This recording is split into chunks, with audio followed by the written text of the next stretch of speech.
Na questão da campanha, o que está acontecendo? De fato, a presença da Michelle trabalha com dois segmentos que são importantes para o presidente Bolsonaro. Um segmento em que ele sempre teve um apoio muito maior do que, por exemplo, o ex-presidente Lula, que é no segmento religioso, especialmente entre os evangélicos. A presença de Michelle turbina isso, e especialmente essas orações que ela tem feito, essa forma como ela Então, utiliza a palavra. Diga, pode falar. não, Prando, eu vendo essa coluna do Thales Faria do UOL, eu fiquei até me perguntando, puxa, será que eu tô muito dentro da minha bolha, né? Porque eu achei um equívoco aquelas coisas de falar que o demônio, a cozinha e tudo mais, mas pelo visto isso funcionou em termos de Você não vai, você não vai, campanha. você não vai ficar triste comigo na resposta que eu te der, mas eu acho que você sim está dentro da sua bolha, como de resto, todo mundo que está à esquerda ou à direita está dentro da sua bolha. Isso as pesquisas mostram. Sabe por quê, Miriam?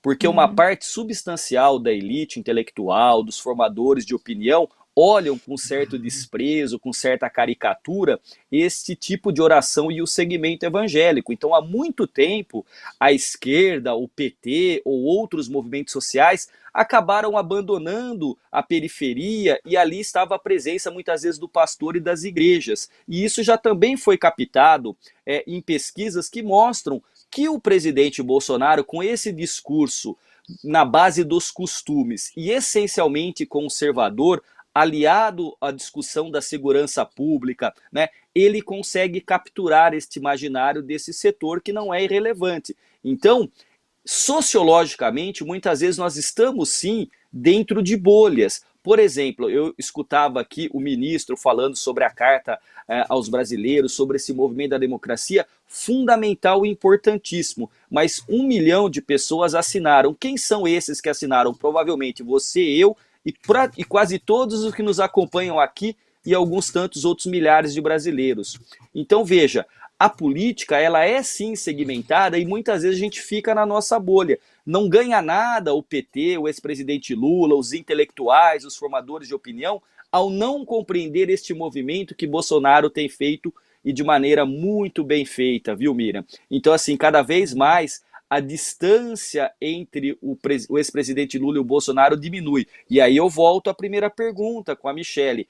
Ela joga neste campo, né, político em duas dimensões. A primeira, a alta rejeição do Bolsonaro em relação às mulheres, ela humaniza o presidente Bolsonaro, e no outro campo ela reforça uma vantagem que é muito larga entre o segmento evangélico, tá, Miriam? Então veja, esta projeção que ela tem hoje causa sim ciúme, causa sim problemas no núcleo familiar, especialmente entre os filhos, que são aqueles que herdarão, de certa maneira, esse espólio político do bolsonarismo em algum momento. Então, assim, a eleição não está definida, não está fechada, tem partido e tem candidato que joga de salto alto e o jogo não está encerrado. Veja, outra coisa que é interessante é que também entre as mulheres, ou seja, que é um segmento que sempre rejeitou o presidente Bolsonaro, esta rejeição caiu, que pode ser, por um lado, esta presença da Michelle, mas não nos esqueçamos que o pacote da bondade do O bolsonarismo, auxílio emergencial 400, chegou, né? 456 bilhões, eu ouso dizer aqui que é a campanha política mais cara da história da humanidade. Isso chegou e muitas vezes, Miriam, chega nas mãos da mulher, da dona de casa que cuida do orçamento familiar. Então isso também impacta nesses índices de aprovação e de rejeição. Eu estou aqui lendo um livro, depois a gente pode até discutir sobre a questão dos presidentes desde 89, né? A primeira eleição livre depois do regime militar. E a questão é a seguinte: um ano antes do pleito, portanto, em 2021, já estava delineado que essa seria uma eleição de mudança. Portanto, aquele candidato que encarnasse, simbolizasse a mudança, tenderia a sair vitorioso. E, obviamente, esse candidato, desde há muito tempo, é o ex-presidente Lula. Só tem um elemento que aí nessa equação destoa. Se a economia melhorar e as pessoas sentirem uma relativa melhora nas condições de vida até o momento da eleição, isso pode favorecer sobremaneira o presidente Bolsonaro e mudar o equilíbrio do jogo eleitoral.